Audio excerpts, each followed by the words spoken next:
Hello दोस्तों, welcome to our PhD classes.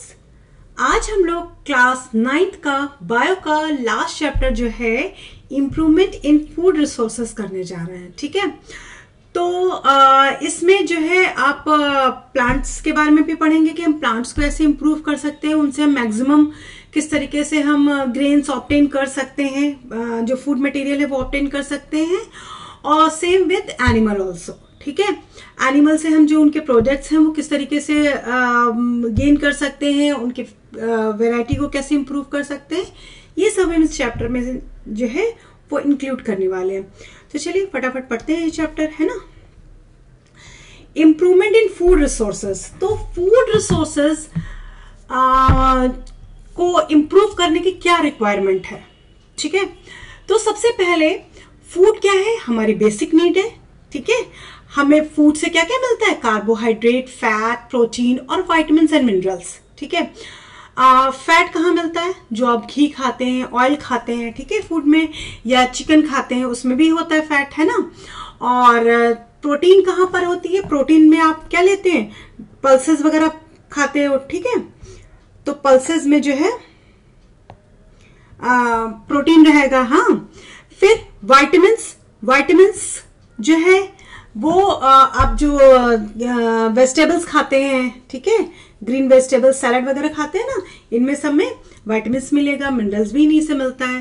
Carbs आप कहाँ, कार्बोहाइड्रेट आपको कहाँ से मिलता है, जो आप चपातीज लेते हैं, राइस खाते हैं, मिल्क पीते हैं, इन सब से आपको कार्बोहाइड्रेट मिलता है। ठीक है, अब फूड क्यों इंपॉर्टेंट है हमारी बॉडी के लिए, क्लास 6-7 से पढ़ते आ रहे हो आप लोग।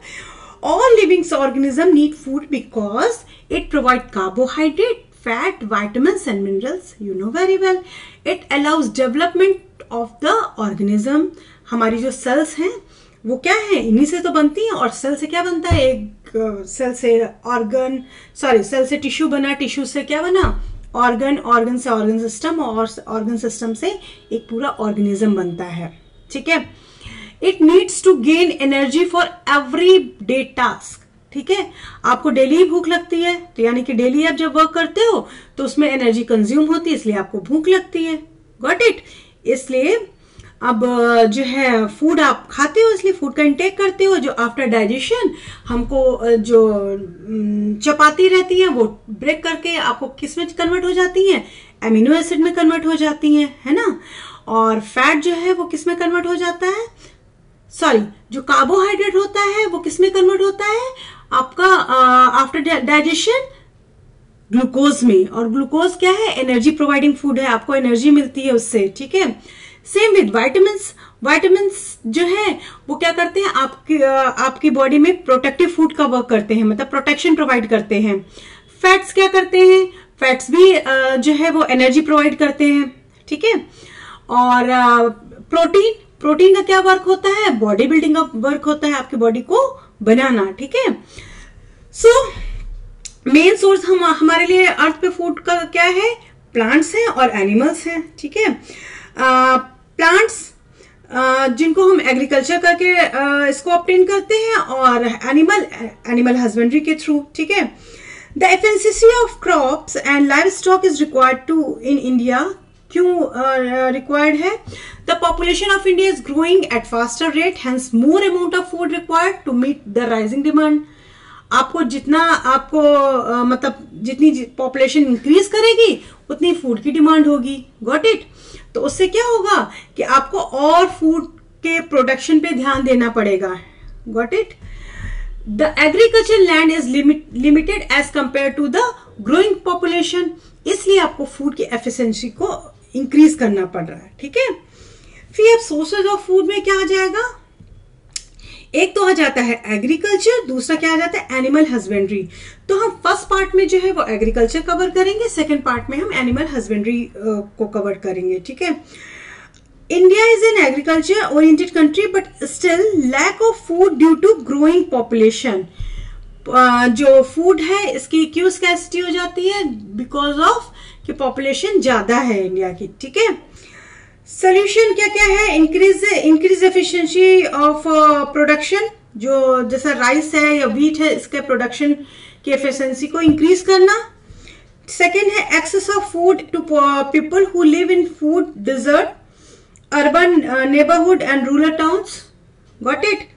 फिर people should have enough money to buy food, ये इसका सोल्यूशन है जिससे कि जो है जो इंडिया की जो फूड की प्रॉब्लम है वो सॉर्ट आउट हो सकती है, ठीक है।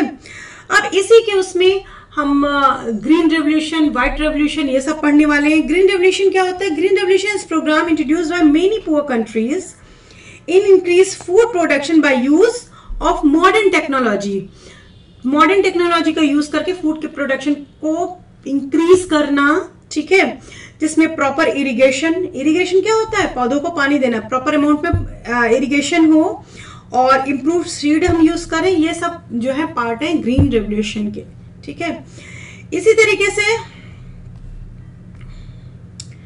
व्हाइट रेवोल्यूशन होता है। व्हाइट रेवोल्यूशन किससे जुड़ा हुआ है? मिल्क से जुड़ा हुआ है, ठीक है।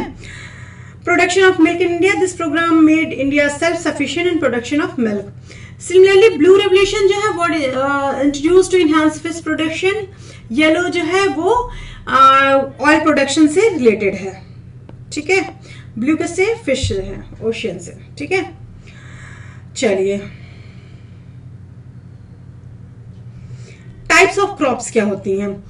टाइप्स ऑफ क्रॉप्स में आपने जो पहले रबी खरीफ क्रॉप अभी बाद में समझाएंगे, पहले आप टाइप ऑफ क्रॉप्स में सीरियल समझ लो। सीरियल्स जो होते हैं उसमें वीट, राइस, मेज, मिलेट, सोगासम ये आ जाएगा, जिससे हमें कार्बोहाइड्रेट मिलता है। फिर सेकंड है पल्सेस।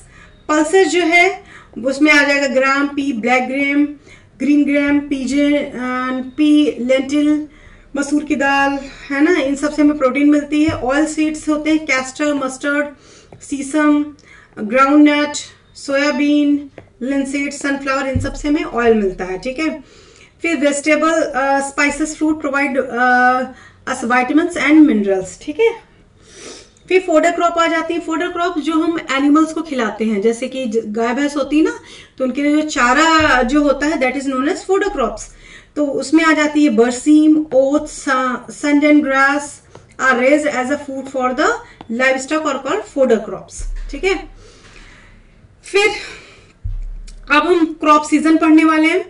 क्रॉप सीजन आपने क्लास 8th में भी पढ़ा था, फर्स्ट चैप्टर था ना क्रॉप इंप्रूवमेंट, उसमें क्रॉप सीजन में आ जाता है different crop require different condition, temperature, moisture, ठीक है। फोटो पीरियड, फोटो पीरियड का मतलब क्या होता है? कितने अमाउंट में इनको लाइट रिक्वायर्ड है, ठीक है, for their growth and completing life cycle. There are following two distinct season crop, दो जो है वो सीजनल क्रॉप्स होती हैं। सबसे पहले होती है खरीफ क्रॉप, दूसरी होती है रबी क्रॉप, ठीक है। खरीफ क्रॉप जो है वो शोन की जाती है जून टू अक्टूबर, यानी कि इसको आप ऐसे याद रखना है,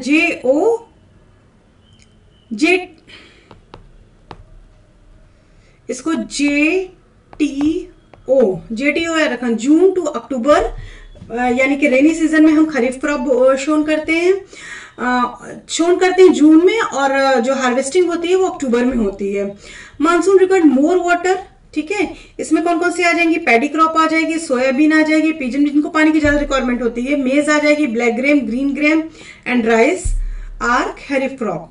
रबी क्रॉप में कब? November to April. तो ये अक्टूबर हो गया था, तो इसको NTA याद रख लो, नवंबर टू अप्रैल। तो इसमें क्या आ जाएगा कि नवंबर में हम शोन करते हैं और अप्रैल में हार्वेस्टिंग होती है। रिक्वायर्ड लेस वाटर, इसमें क्या क्या आ जाएगा? वीट, ग्राम, पीज, मस्टर्ड, लिनसीड, ठीक है। ये सारे के सारे जो है वो रबी क्रॉप में आ जाएंगे। अब improvement in crop yield, improvement हम कैसे कर सकते हैं? हाँ, एक सेकेंड, जो इनके मतलब जो अक्टूबर, जून, यानी कि मई और जून जो बचा बीच में, तो मई जून में हम बीच में जैड क्रॉप भी यूज करते हैं। जैड क्रॉप में जितने की जैसे मस्क मेलन, वाटरमेलन, ये सारे के सारे आएंगे जैड क्रॉप में, ठीक है। फिर आ जाता है इम्प्रूवमेंट इन क्रॉप यील्ड। अब हम सबसे पहले ये मेन टॉपिक लेके चलते हैं, क्रॉप यील्ड में हम कैसे इंप्रूवमेंट लेते हैं। अभी तक आपने क्या पढ़ लिया? आपने टाइप्स ऑफ क्रॉप पढ़ लिया। अब इसके बाद में हम इस क्रॉप को कैसे हम इंप्रूव कर सकते हैं। अच्छा, क्रॉप का मतलब समझते हो ना, cultivated plants in large area are known as crops.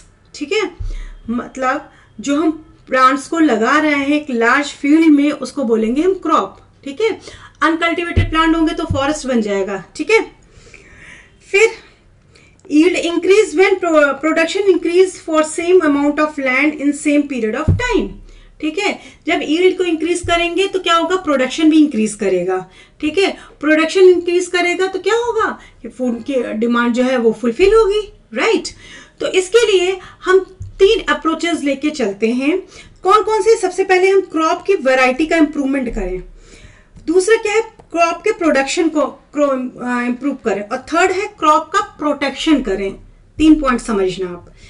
सबसे पहला है crop variety improvement, crop production improvement और crop protection. Got it. Crop variety improvement का मतलब क्या हुआ बेटा, some of the factor by which variety improve can be done are, सबसे पहले हम जो सीड सोन करने जा रहे हैं, जो हम खेत में बीज जो बोने जा रहे हैं, उसकी क्वालिटी बेस्ट होनी चाहिए। ठीक है, तो जब बेस्ट होनी चाहिए तो क्या है कि हम कैसा सीड यूज करेंगे, good and healthy seeds use करेंगे उसके लिए। ठीक है, और इसके लिए हाइब्रिडाइजेशन टेक्नोलॉजी यूज करते हैं। In this process it is the process of cross breeding 2 different varieties of crops to produce new variety with good properties of both the crops। Suppose एक कोई प्लांट है जो जल्दी ईल्ड दे रहा है, यानी कि जल्दी राइप कर जा रहा है, जल्दी पक जा रहा है और जल्दी जो है वो गेहूं का शीट दे रहा है। ठीक है, एक वैरायटी है गेहूं की ही जो कि पकती देर से है, हार्वेस्टिंग देर पर क्वालिटी बहुत अच्छी होती है, दाना बहुत अच्छा होता है उसका। तो इन दोनों का जब हम हाइब्रिडाइजेशन करा देते हैं, यानी कि ब्रीड करा देते हैं, एक के स्टेमन से पॉलन ग्रेन कलेक्ट करके दूसरे की कार्पेल पे डाल देते हैं, तो ये इसको क्या बोलेंगे, क्रॉस फर्टिलाइजेशन हो गया। और ये क्या, इस प्रोसेस को बोलेंगे हाइब्रिडाइजेशन। इस प्रोसेस से जो सीड का फॉर्मेशन होता है वो बहुत अच्छी क्वालिटी का होगा, उसमें सारे के सारे जो गुड कैरेक्टर्स होंगे वो इंक्लूड होंगे, जैसे कि मतलब वो जल्दी राइप कर जाएगा और क्वालिटी भी अच्छी होगी। Got it. तो अब समझ में आ गया ना, in this process breeding of 2 different varieties of crops to produce a new variety with good properties of both the crops। ठीक है, फिर जेनेटिक इंप्रूवमेंट क्या होता है, genetic improvement genes of crops are modified so that desired properties are retained and undesired properties are suppressed. हम genetic engineering का use करके हम जो ग्रेन्स हैं या जो सीरियल्स हैं उनमें हम जो है चेंजेस ऐसे लेके आते हैं कि जो उनकी जो डिजायर कैरेक्टर है वो हमें जो चाहिए वो हम उसको इनहेंस करते हैं, और जो जिसको हमको सप्रेस करना होता है उनको हम जो है वो जेनेटिक से उनके जीन्स को सप्रेस कर देते हैं, जेनेटिक इंजीनियरिंग के थ्रू उसको सप्रेस कर दिया जाता है। ठीक है, तो ये जेनेटिक इंप्रूवमेंट हो गया। अब हम क्या क्या प्रॉपर्टीज जो है लेके चलते हैं कि हमारे शीट में होनी चाहिए, जिससे कि जो है जो क्रॉप हो वो अच्छी हो, मतलब। ठीक है, तो सबसे पहला इसका फर्स्ट पॉइंट आ जाता है शुड गिव हाई यील्ड। जो हम सीड बोने जा रहे हैं, सपोज हमने जो मस्टर्ड का प्लांट का जो सीड लिया है वो जो है ऐसा हो कि जिससे हाई यील्ड हो, मतलब पैदावार बहुत ज्यादा हो। ठीक है, फिर इम्प्रूव्ड क्वालिटी, जब उतने अमाउंट पे सनलाइट आ रही है, उतने अमाउंट पे हम वाटर दे रहे हैं, उतने अमाउंट पे हम खाद दे रहे हैं, तो हम ज्यादा से ज्यादा उससे गेन करना चाहेंगे ना। ठीक है, तो वैसी क्वालिटी हम यूज करते हैं जिससे हाई यील्ड हो। Second, improved quality should give more nutrients like carbohydrate, protein etcetera. Biotic resistance होना चाहिए। बायोटिक रेजिस्टेंस मतलब कि इसमें माइक्रो ऑर्गेनिज्म का असर उतना नहीं होना चाहिए, यानी कि ये फंगस लग गई या बैक्टीरिया का इन्फेक्शन हो गया, इस तरीके से ये जल्दी डिस्ट्रॉय हो जाएंगे। तो ये जो है कैपेबल होना चाहिए कि जो ये बायोटिक फैक्टर्स हैं लाइक बैक्टीरिया, फंजाई, इनका इम्पैक्ट इस पर कम हो। एबायोटिक रेजिस्टेंस होना चाहिए, मतलब कि drought, heat, cold, frost, water, इन सब का इस पे असर कम हो। ठीक है, फिर लेस मैच्योरिटी ड्यूरेशन की मतलब जल्दी शॉर्ट ड्यूरेशन में क्रॉप जो है राइप कर जाए, और जिसे हम लेस कॉस्ट में हम ज्यादा जो है वो गेन कर सकें। ठीक है, वाइडर एडेप्टेबिलिटी, यानी क्रॉप जो है वो हर जगह शोन हम करा सके, हर जगह ग्रो करा सके। Crop which can grow in different condition will help to setting the high production. फिर desired agronomic traits, desired agronomic traits मतलब जो हम चाहते हैं, ट्रेट्स मतलब होते हैं करेक्टर्स, जो हम करेक्टर्स चाहते हैं वो हमारे सीड में होने चाहिए। जैसे crop which contain desired agronomic characters, जैसे height, branching, leave, set, high production, ये सारी की सारी चीजें होनी चाहिए। ठीक है, अब सपोज जैसे फोडर क्रॉप है, ठीक है, फोडर क्रॉप में हम ये चाहेंगे कि ये कम टाइम में मैच्योर हो जाए, और दूसरी चीज इसमें खूब ढेर सारी ब्रांचिंग हो, जिसमें लीव्स हो, जिसको प्लांट्स अच्छे से एनिमल्स अच्छे से खा सके, तो ये डिजायर करेक्टर हो गया ना। ठीक है, फिर आ जाता है क्रॉप, समझ में आ गया यहां तक। अब आ जाता है फर्स्ट पॉइंट, क्रॉप प्रोडक्शन और इंप्रूवमेंट किस तरीके से हम करते हैं। It involves different practices carried out by farmer to achieve higher standard of crop production। तो सबसे पहला है न्यूट्रिएंट्स मैनेजमेंट। न्यूट्रिएंट्स मैनेजमेंट का मतलब हुआ कि जो हमारा प्लांट है उसको हम सफिशिएंट अमाउंट में, हम कौन कौन से न्यूट्रिएंट्स हैं जो उसकी ग्रोथ को और इनहेंस करे और जल्दी उसको मैच्योर करे। ठीक है, सेकेंड आ जाता है इरिगेशन। इरिगेशन मतलब किस तरीके से हम वाटरिंग करें, कितने टाइम बाद करें, कैसे करें वाटरिंग, ये इरिगेशन में आ जाएगा। और क्रॉपिंग पैटर्न, ठीक है, ये तीन चीजें आपको इसमें पढ़नी है। व्हाट इज न्यूट्रिएंट मैनेजमेंट, इसमें सबसे पहला क्वेश्चन ये बनेगा, व्हाट इज न्यूट्रिएंट्स मैनेजमेंट। इसमें क्या आ जाएगा, nutrients management refer to the efficient use of crops to improve productivity. ठीक है, it is necessary to balance the soil nutrients input the crop requirement. जो क्रॉप की रिक्वायरमेंट है उस तरीके के जो है, देखिए ये न्यूट्रिएंट्स कहाँ कैसे प्लांट्स लेते हैं, जो सॉइल सैप होता है, यानी कि जो सॉइल के बीच में जो वाटर मॉलिक्यूल्स होते हैं वो क्या करते हैं, न्यूट्रिएंट्स को अपने में रिजॉल्व कर लेते हैं और रूट्स इनको सक कर लेती है, रूट एब्जॉर्ब कर लेती है और इससे प्लांट जो है ये न्यूट्रिएंट्स ले लेते हैं। ठीक है, अब इसमें क्या होता है, if the nutrients are applied at the right time and adequate quantity, अगर हम अमाउंट में, राइट अमाउंट में उनको हम प्रोवाइड करेंगे तो हमें ऑप्टिमम क्रॉप यील्ड मिलेगी। ऑप्टिमम मतलब जितनी ज्यादा से ज्यादा क्रॉप यील्ड होगी वो हम गेन कर सकेंगे। ठीक है, if applied huge amount it will harms the crop, अगर हम बहुत ज्यादा अमाउंट में न्यूट्रिएंट्स दे देंगे, ये फर्टिलाइजर डाल दिए, ठीक है, तो ये क्या करेंगे, हमारी क्रॉप को क्रॉप पे इंपैक्ट डालेंगे, खराब करेंगे। ठीक है, it applied in small quantity हो तो बहुत ही कम यील्ड रह जाएगी। अगर हम बहुत स्मॉल क्वांटिटी में अगर हम न्यूट्रिएंट्स डालेंगे तो वो भी सही नहीं रहेगा। ठीक है, the nutrients that are utilised by the crop leach into the ground water और nearby source of water. ठीक है, अब आ जाता है इसका न्यूट्रिएंट मैनेजमेंट कैसे होता है। ठीक है, integrated nutrient management is the obtain is the combined application of chemical and organic manure for crop production।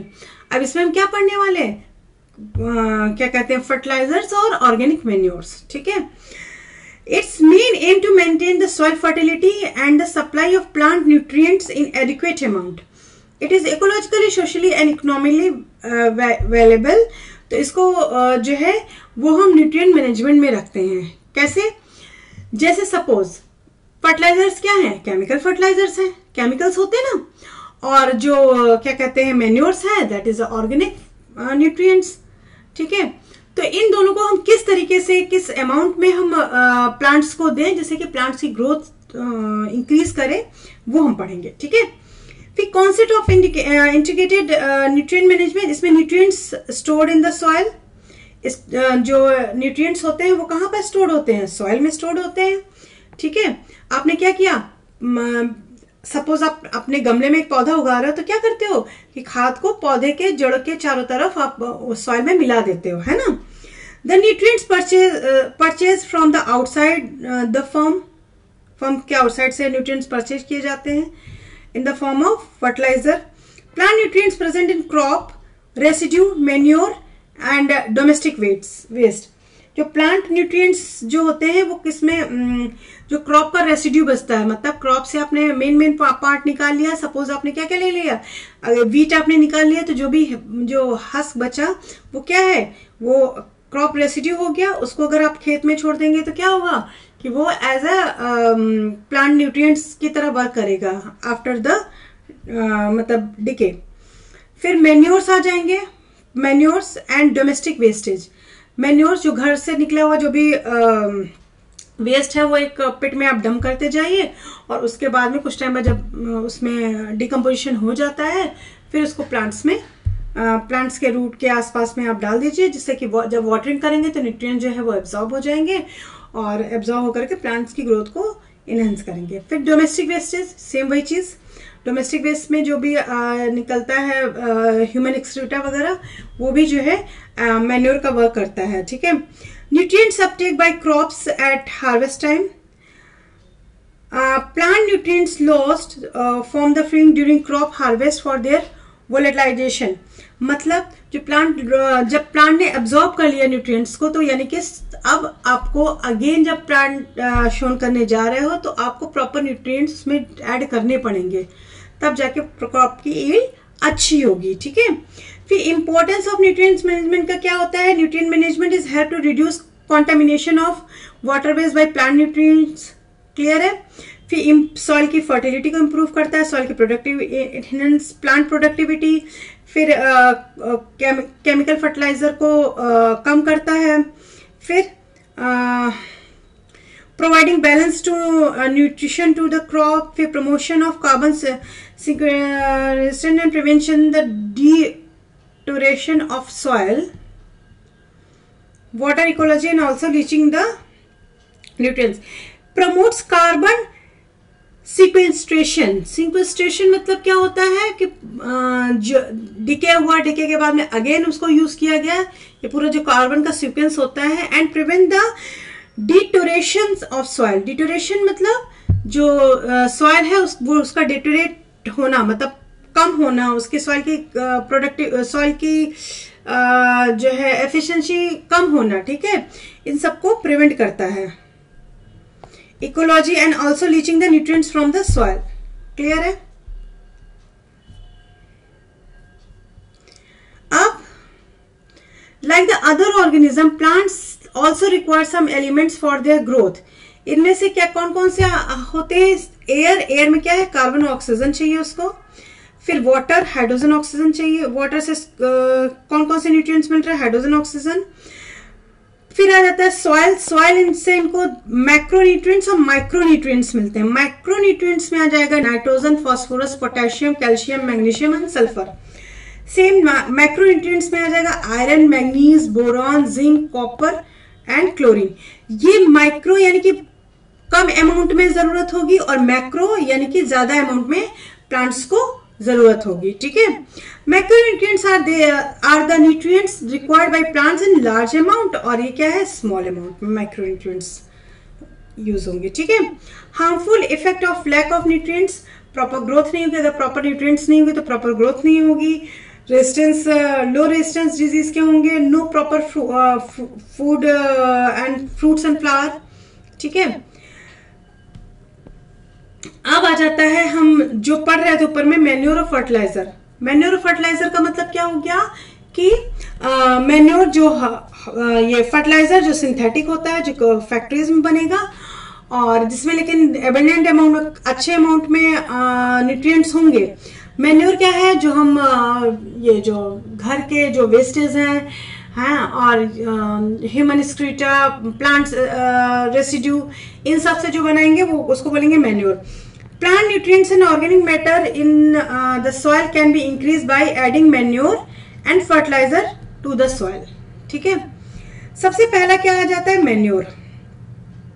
It is defined as the decomposition of animal excreta and plants waste. Manure mainly contains organic matter and also some nutrients in small amount, ठीक है। Based on the biological material used, manure are the 3 types. Manure कितने type के होते हैं? 3 तरीके के होते हैं। सबसे पहला हो गया कंपोस्ट, फिर वर्मी कंपोस्ट, फिर ग्रीन मैन्योर। मतलब जो घर में जो चीजें हैं, जो जैसे पत्तियां हैं या क्या कह जाती है, प्लांट वेस्ट है, एनिमल वेस्ट है, इन सब को जब डंप कर दिया जाता है एक पिट में, तो उससे बनता है क्या? मेन्योर बनेगा। ठीक है, ये 3 तरीके के हो जाते हैं। एक होता है कंपोस्ट। कंपोस्ट मतलब जो animal excreta like cow dung, kitchen waste और प्लांट रिमेन से जो बनता है, जो पिट में हम काफी टाइम के लिए छोड़ देते हैं, इसके बाद इसका डिकम्पोजिशन हो जाता है। डिकम्पोज होने के बाद में ये कंपोस्ट में कन्वर्ट हो जाता है। The compost is used to manure, this process called composting. Clear है। वर्मी कंपोस्ट क्या होते हैं? इसमें रेड वर्म्स यूज किए जाते हैं to make decomposition process fast. Earthworm are left in the pit, left over earthworm डाल दिए जाते हैं। अर्थवॉर्म जो है वो क्या करते हैं, ये वेस्ट को खाते हैं और एक्सक्रीट जो करते हैं, एक्सक्रीटरी मटेरियल से जो है वो पूरा का पूरा ऑर्गेनिक मैटर ही होता है, जो कि प्लांट्स के लिए बहुत यूजफुल हो जाता है। The compost this formed are called vermi compost, को vermi compost, this process called vermi composting. Green manure क्या होते हैं? ग्रीन मैन्योर यानी कि जो मैंने अभी बताया था ना, फोडर क्रॉप। क्या करते हैं, फोडर क्रॉप को हम ग्रोन कराते, अपनी खाली फील्ड में ग्रो कराएंगे। ठीक है, जब फ्लावरिंग आने वाली है, उस फ्लावरिंग आने से पहले इसको क्या करेंगे, हम जोत देंगे, यानी कि प्लोइंग कर देंगे और इसको खेत में पानी भर के इसको कुछ टाइम के लिए सड़ने देंगे। ये जब after decaying it convert into green manure, और ये जो है प्लांट के लिए बहुत यूजफुल होता है। ये लिखा है first growing plant like sun, hemp, guar are grown, they are then mulch into the soil by ploughing, they decay for organic material. After some time, the main plants are grown, remains an old plant enrich the soil and nitrogen and phosphorus. जो main crop हम जब लगाएंगे तो वो जो है इनसे जो है न्यूट्रिएंट्स ऑब्जर्व करेंगे और बहुत अच्छी क्रॉप होगी। ठीक है, तो तीनों समझ में आ गए। अब मैन्योर कैसे हेल्प करते हैं? It provides lots of organic material which makes soil porous. जो मैन्योर होते हैं, क्योंकि मैन्योर में न्यूट्रिएंट्स कम और बाकी का अमाउंट ज्यादा होता है, तो ये सॉइल को पोरस रखते हैं। सॉइल फर्टिलिटी को इंक्रीज करते हैं। Provide some nutrients in small amount as it made from waste product. ये इन्वायरमेंट को क्लीन भी करते हैं। ठीक है, जो इन्वायरमेंट का वेस्ट है वही तो आप यूज कर रहे हो, तो जो है ये इन्वायरमेंट को क्लीन भी करते रहते हैं टाइम टू टाइम। अब आ जाएगा फर्टिलाइजर। एग्जाम में ये जरूर पूछा जाता है कि what is the difference between manure and fertiliser, तो ये याद कर लेना। हाँ, याद करके समझ लेना अच्छे से। फर्टिलाइजर जो होते हैं ये केमिकल्स होते हैं, फैक्ट्रीज में बनते हैं। They are chemical high rich in nutrients like nitrogen, phosphorus and potassium. एक खाद आती है, यानी फर्टिलाइजर आता है, इसको बोलते हैं NPK, nitrogen, phosphorus and potassium. तो ये जो है मार्केट में मिलती, काफी एक्सपेंसिव है, बट ये क्या है कि बहुत ज्यादा अमाउंट में रहती है, तो जो है प्लांट्स को मतलब यील्ड तो अच्छी कर देगी उस समय, बट हमारी सॉइल को कि जो एफिशिएंसी है उसको कम करती है। ठीक है, they provide large amount of nutrients and thus ensure the better growth of plants, but ये इन्वायरमेंट फ्रेंडली नहीं है, ये सिंथेटिक होते हैं। ठीक है, अब डिसएडवांटेज ऑफ फर्टिलाइजर क्या है? Fertilizer being chemicals can harm the microorganisms and insect and soil. Got it? फिर animals do fertilizer do not provide much organic material. इससे बहुत ज्यादा organic material भी नहीं मिल do not provide much organic matter. बहुत ज्यादा organic matter भी नहीं बनता है. Excessive use of fertilizer for long period of time can damage the soil fertility. ये soil fertility को मतलब डैमेज करता है। ठीक है, if excessive irrigation is done, ज्यादा पानी डाला गया तो ये फर्टिलाइजर जो है उसके साथ वॉश होकर के जो वाटर बॉडी में पहुंच जाते हैं, यानी पॉन्ड वगैरह में पहुंच जाएंगे, वहां पर जो वहां का जो फाउना और फ्लोरा है उसको गड़बड़ करते हैं। एज फर्टिलाइजर और chemical they cause the water pollution. ठीक है, फिर मैंने यहाँ पे मेंशन कर दिया है डिफरेंसेस मैन्योर और प्लांट्स के बीच में। Easily made by using animals plant based, ये क्या है, फैक्ट्रीज में बनते हैं। नो हार्मफुल इफेक्ट, इसमें क्या है, साइड इफेक्ट्स रहते हैं। Provide mainly organic matter, provides mainly nutrients, good for long term soil fertility, ये सॉइल फर्टिलिटी नहीं, यानी कि सॉइल को पोल्यूट करते हैं, पोल्यूशन ऑफ सॉइल के लिए रिस्पॉन्सिबल हो जाते हैं। Not an effective as a fertiliser, very effective obtaining fast result, ये चीप है, ये कॉस्टली है। ठीक है, यहां तक समझ में आया। अब हम नेक्स्ट क्लास में हम लोग इरिगेशन करने जाएंगे, इरिगेशन करेंगे। ठीक है, समझ में आ रहा? चलिए, तो हम मिलते हैं नेक्स्ट क्लास में।